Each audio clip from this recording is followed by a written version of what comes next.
Eu quero falar sobre algo, irmãos, que vou falar rapidamente, porque eu sei que o horário está avançado. Domingo passado, eu senti de falar para os irmãos a respeito da fé. E eu falei que o grande teste da fé não é necessariamente a resposta imediata que você dá, mas o grande teste da fé é a nossa perseverança. É na perseverança que a nossa fé é checada. E por isso, muitas vezes nós não alcançamos as coisas, porque nós vivemos na realidade da fé. Todas as coisas nós tomamos posse pela fé no Senhor. Mas às vezes nós pensamos que ter fé é você dar uma resposta imediata, e às vezes eu creio que isso exige também uma medida de fé. Mas a fé ela precisa também ser expressa em perseverança, porque não adianta você ter apenas a superfície, mas você precisa ter a realidade, a profundidade. É interessante que algumas pessoas têm uma fé que ela é responsiva, mas é uma fé rasa. Você vê naquela parábola onde Jesus conta sobre as sementes, e sementes que caem ao longo do caminho, e as aves vêm. Nós podemos usar isso para a fé também. Porque, você sabe, há uma passagem que eu acho muito mal interpretada na Bíblia, que é quando Jesus fala para os seus discípulos assim, que se você tivesse fé como um grão de mostarda, você diria àquele monte, erga-te, lança-te ao mar, e assim o faria. Quem conhece essa palavra? E a gente comumente lê da seguinte forma: se a sua fé fosse do tamanho de um grão de mostarda. Mas até hoje eu não encontrei nenhuma Bíblia que tivesse escrito do tamanho de um grão de mostarda. A Bíblia fala, sua fé fosse como um grão de mostarda. E agora o negócio começa a fazer mais sentido. Porque como é o grão de mostarda? Eu nunca vi um, só vi pela internet. Pessoalmente nunca vi. Mas a própria Bíblia fala que é a menor das sementes e se torna a maior de todas as árvores. Então você começa a entender que a fé, ela precisa ser como essa semente, que ela é cultivada e ela cresce até que ela se torna a maior de todas as árvores. E você vai perceber ao longo da Bíblia que todas as coisas que Deus faz, Deus ele usa um princípio, que é um princípio de crescimento. Deus não entrega as coisas prontas. Aliás, elas são prontas em si mesmas, mas há um tempo de maturação, há um tempo de crescimento, um tempo em que ela deve ser cultivada. Eu uso o exemplo que o propósito de Deus sempre foi povoar toda a terra. E Deus, como é criador, assim como Ele falou, haja luz, haja firmamento, haja porção de terra, Ele podia falar, haja pessoas, e de um dia para o outro, a terra ter sido povoada com 7 bilhões de pessoas. Mas Deus começa com apenas um casal, uma semente. E é tão parecido com semente que Ele fala assim para Adão e Eva, crescei e multiplicai. Esse é o propósito de uma semente. Então as coisas que Deus faz, existe um tempo de crescimento. E a nossa fé deve ser dessa mesma forma. Como eu falei, a Bíblia diz que a fé ela é como uma semente de mostarda. E é interessante que a semente, hoje para nós é comum, porque nós já vivemos essa experiência, mas você joga uma semente, você simplesmente cobre com terra e rega, e espera o dia que ela vai germinar. Nós não ficamos abrindo a terra o tempo inteiro para procurar, mas será que está funcionando? Será que essa semente vai crescer? Se a gente fizesse isso, provavelmente a semente ia morrer. E com relação à fé, irmãos, eu sinto de falar isso, né? Explanando melhor aquilo que eu havia dito domingo passado. Que a fé é algo que precisa ser cultivado e mantido e guardado dentro de nós. Você sabe, Abraão foi chamado de o pai da fé. Interessante que Abraão recebe uma promessa de Deus aos seus 75 anos de idade. Nós vemos aqui os dois exemplos. Abraão precisou aplicar fé naquele momento, porque veja, um homem de 75 anos de idade, que recebe uma palavra que vai ser pai de multidões, já é algo difícil de você aplicar fé. Já é muito difícil. A gente às vezes acha que, a gente lê na Bíblia, Abraão, pai da fé, ele creu, nós achamos que é fácil, mas deixa eu falar, crer naquilo que Deus fala, diante de circunstâncias opostas, não é simples, irmãos. E Abraão recebeu a sua promessa quando ele tinha 75 anos de idade. Mas essa promessa só se cumpre dali a 25 anos depois. Você imaginar o que é 25 anos depois, você que está aqui nos Estados Unidos, calcula o tempo que você está aqui. Se for 12 anos, é o dobro de tempo que você está morando aqui, esperando algo de Deus. Interessante que a gente lê lá em Romanos que Abraão creu e isso lhe foi imputado por justiça. Parece assim que Deus falou, eu acreditei, não, me tornei justo. Não. Abraão teve que crer por muito tempo. Interessante que a Bíblia fala que a fé vem pelo ouvir. E se você for olhar o original, esse ouvir significa ouvindo, é algo que é progressivo. Sabe, eu gosto de um escritor chamado Paul Young-Cho, que ele fala que nós precisamos gerar em fé aquilo que Deus nos dá. Ele fala que ele ficou gestante daquilo que Deus havia de fazer. Sabe, e Abraão passou 25 anos apenas com uma palavra do Senhor, sem nenhum sinal, sem nenhum indicador. Mas ele preferiu escolher a palavra de Deus. Você sabe, a Bíblia fala que todo o universo é mantido pela palavra da autoridade do Senhor. Sabe, quando nós cremos, nós estamos de fato nos alicerçando naquilo que é firme, naquilo que estrutura. Porque as circunstâncias, irmãos, as circunstâncias elas vão e vêm. E muitas vezes a nossa fé é baseada nas circunstâncias e não na palavra de Deus. Nós cremos, mas nós queremos ver os resultados imediatos. Nós cremos, mas nós queremos ver as coisas acontecendo. Não, mas crer é confiar apenas na palavra de Deus. Agora você sabe, o tempo de espera é tempo de acusação do diabo também. Muitas vezes o diabo aproveita o tempo de espera para roubar a semente que você tem. Nenhum de nós aqui duvida que Deus pode fazer as coisas, é verdade? Nós cremos que Deus pode. A grande questão é, será que Deus quer fazer isso comigo? Nós não duvidamos do poder de Deus, nós duvidamos que Deus queira fazer algo para nós. Porque no momento de espera, é o momento que o diabo vem tentar. Você sabe, Daniel, lá no livro de Daniel, no capítulo 10, fala que ele pediu algo para Deus. Deixa eu ler para você, se você quiser acompanhar. Daniel 10, no verso 12.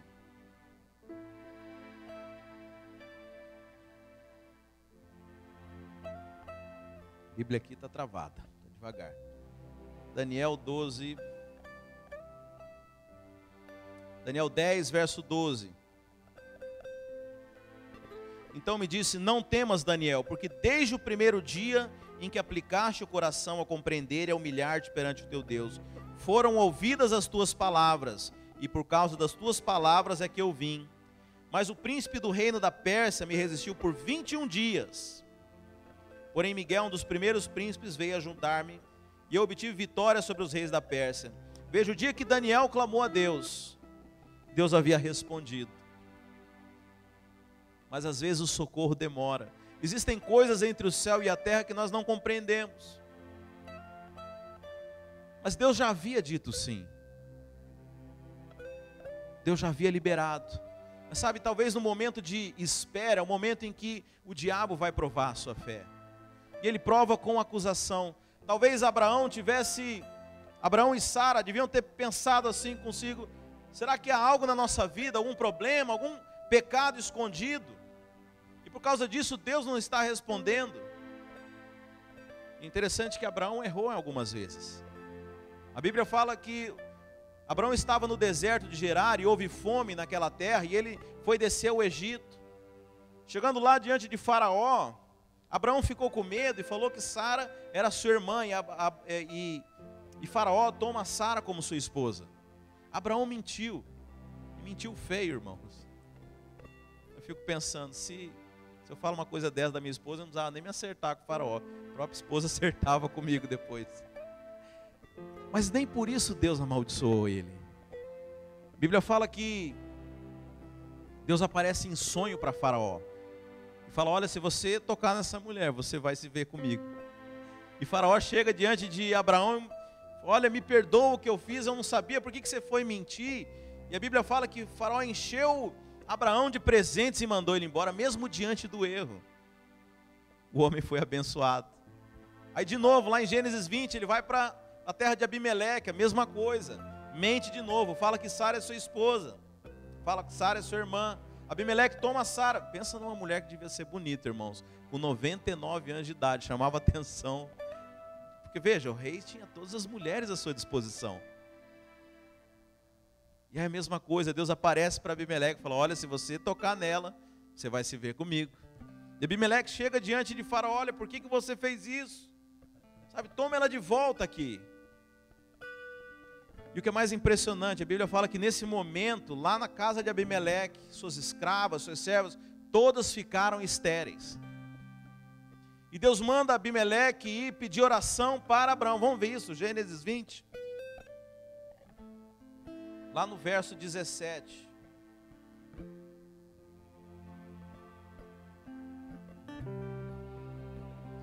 A seguir Abraão orou a Deus.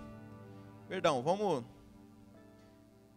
lá no 14. Então Abimeleque trouxe ovelhas e bois, servos e servas, deu-os a Abraão e devolveu-lhe Sara, sua mulher. E disse a Abimeleque, minha terra está diante de ti, pode ficar onde quiseres.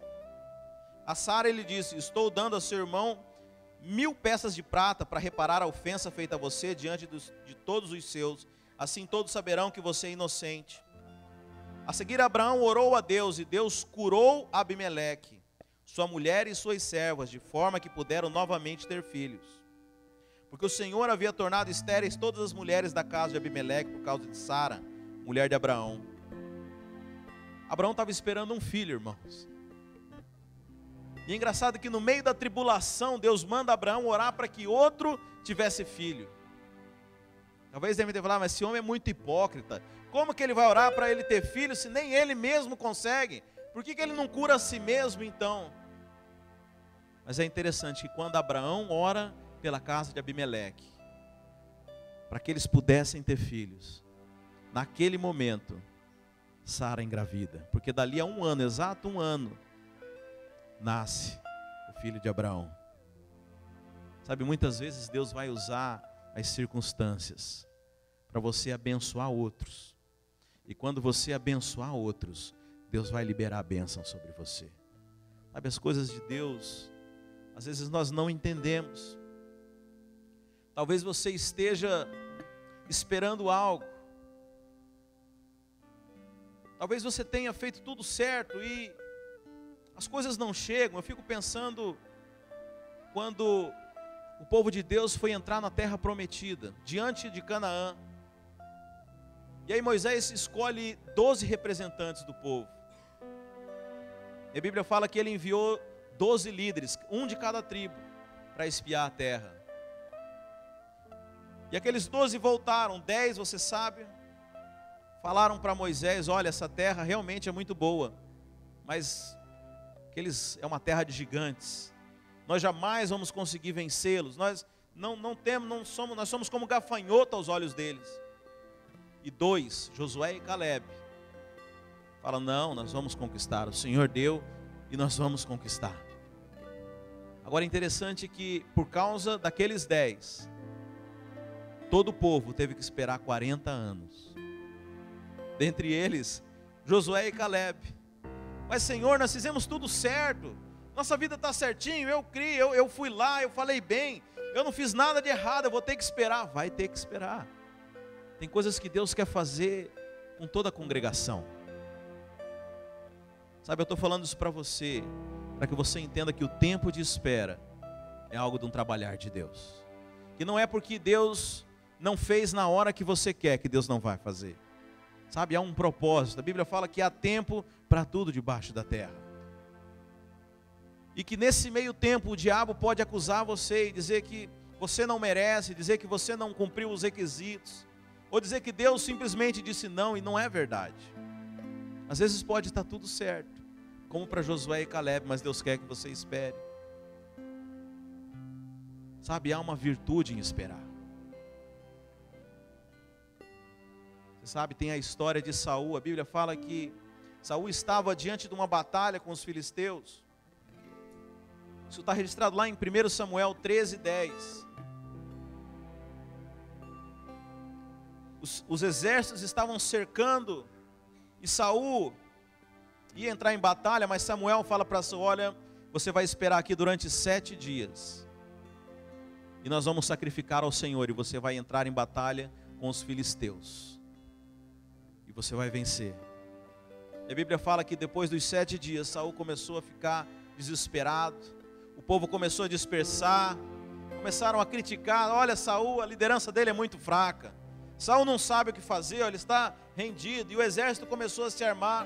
Sabe, o momento de maior crise da sua fé é quando os inimigos começam a se levantar. Mas Samuel havia dito para Saul esperar. Mas Saul não se conteve. A Bíblia fala que ele sacrificou ao Senhor, sem que o profeta Samuel estivesse naquele lugar. 1 Samuel 13, vamos ler.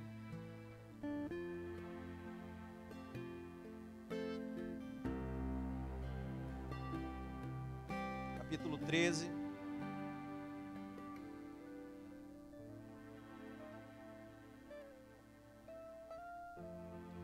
A partir do verso 10.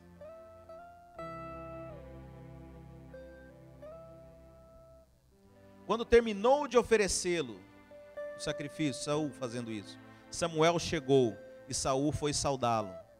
Perguntou-lhe Samuel: o que você fez? Saul respondeu: quando vi que os soldados estavam se dispersando e que não tinha chegado no prazo estabelecido e que os filisteus estavam reunidos em Micmas, pensei: agora os filisteus me atacarão em Gilgal, e eu não busquei o Senhor. Por isso senti-me obrigado a oferecer o holocausto. Disse então Samuel: você agiu como tolo, desobedecendo ao mandamento que o Senhor, o seu Deus, deu a você. Se tivesse obedecido, ele teria estabelecido para sempre o seu reinado sobre Israel. Mas agora o seu reinado não permanecerá. O Senhor procurou um homem segundo o seu coração e o designou líder de seu povo, pois você não obedeceu ao mandamento do Senhor. Você sabe, Saul era um cara que tinha muitos defeitos. Como eu falei aqui no começo, Saul era literalmente um endemoniado. Precisava chamar Davi para expulsar os demônios. Saul havia sangue nas suas mãos, havia matado gente inocente, havia perseguido os profetas do Senhor. Era assim, um tipo totalmente problemático aos nossos olhos, alguém totalmente desaprovado diante de Deus. Mas o erro de Saul não foi nenhum desses. Deus desaprovou Saul porque ele não soube esperar. Você sabe, Davi, a Bíblia fala que o trono de Davi nunca terá fim. Jesus é descendente de Davi. Mas aqui Samuel fala que isso era para acontecer com Saul. Fala que o reino de Saul não teria fim, mas porque ele não soube esperar, ele perdeu isso. Sabe, muitas vezes nós deixamos de receber porque não conseguimos guardar a fé. Não passa pela prova, pela resistência do tempo. Muitas vezes nós preferimos acreditar nas circunstâncias ou simplesmente nos deixamos levar e esquecemos aquilo que Deus nos tem dado e confiado para que nós guardemos em fé. Sabe, mas há um propósito. Sabe, eu queria encerrar contando a história de Lázaro. Fala a verdade, das irmãs de Lázaro, Marta e Maria. Você sabe, essa Maria não é Maria Madalena, é Maria de Betânia. E a Bíblia fala lá em João 11, que Jesus Cristo ficou sabendo que Lázaro havia morrido. Marta e Maria mandam um recado, mandam mensageiros avisar Jesus: olha, avisa Jesus que Lázaro morreu e para ele vir logo aqui, porque ele tem o poder de ressuscitar Lázaro. Você conhece a história lá em João 11? Jesus leva 4 dias. O que dá mais indignação que era 4 dias, uma distância que era, acho que a Bíblia fala que eram 20 estádios, era muito curto. Mas Jesus leva 4 dias para chegar lá. E chegando lá, Elas chegam diante de Jesus e falam: olha, se você tivesse aqui, ele não teria morrido. Se você tivesse se apressado. E Jesus fala para elas assim: olha, se você crê que eu sou a ressurreição, eu sou a vida, que aquele que crer em mim, ainda que pereça, viverá. Ela: sim, Senhor, eu creio, mas viverá para a vida eterna. E Jesus faz o milagre ali, Lázaro ressuscita. Mas onde que eu quero chegar, irmãos? Sabe, Jesus, quando é crucificado, e algumas pessoas aparecem lá para olhar no túmulo, mas você não vê Marta e Maria. Talvez nesse tempo de espera elas tenham aprendido que Jesus é a ressurreição, Jesus é a vida. Não precisava correr até lá, o próprio Jesus ia aparecer para elas. Sabe, às vezes o tempo de espera nos torna maduros. O tempo de espera é um tempo de preparação, é um tempo onde Deus nos prepara para receber aquilo que Ele quer nos dar. Sabe, que você possa valorizar esse tempo. E que você possa viver com alegria o tempo de espera. Sempre confiando que aquele que prometeu é fiel para cumprir. Aquele que prometeu é fiel, irmãos. O tempo de espera é um tempo de júbilo também. Quando Sara finalmente vai conceber, interessante que um pouco tempo antes a Bíblia fala que Sara, no melhor dos seus dias, é uma expressão interessante, que fala assim: no momento em que ela estava mais feliz, Deus envia Isaac. Sabe, quando nós estamos desfrutando do melhor de Deus, o milagre acontece.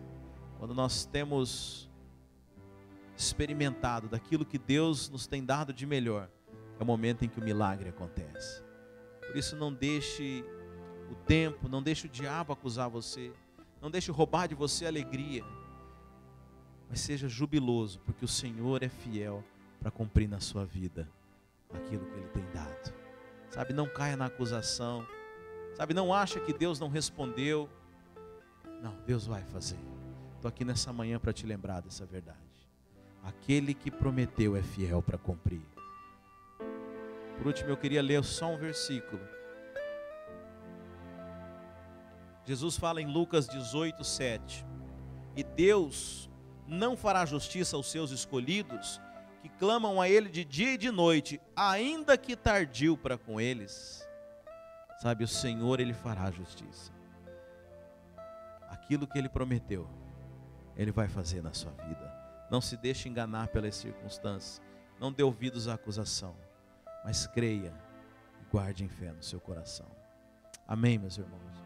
Coloque-se de pé.